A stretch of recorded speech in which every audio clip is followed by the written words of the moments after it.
బీహార్లో మొత్తం 23 స్థానాల్లో పోటీ చేసిన ఎంఐఎం 5 స్థానాల్లో విజయం సాధించింది. 5 సీట్లు గెలిపించిన బీహార్ ప్రజలకు ఓవైసీ ధన్యవాదాలు తెలిపారు.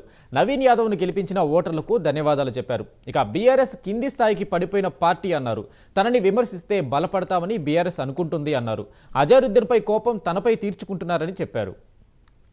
नतीजा आया जो बिहार का नतीजा जिसमें एमआईएम पार्टी के अब तक 5 उम्मीदवार कामयाब हुए और जुबली हिल से हमने जिस कैंडिडेट को सपोर्ट किया वो भी कामयाबी मिली। मैं सबसे पहले अल्लाह सुब्हाना व तआला का शुक्र अदा करता हूँ कि उन्होंने अपने फजल और करम से हमारे इस फैसले को अल्लाह ने कामयाबी दी, अल्लाह ने अब रहम कर दिया। मैं बिहार की आवाम का भी शुक्रगुजार हूँ कि उन्होंने एमआईएम पार्टी के तमाम कैंडिडेट्स को उन्होंने वोट दिया, अपनी मोहब्बतों से नवाजा।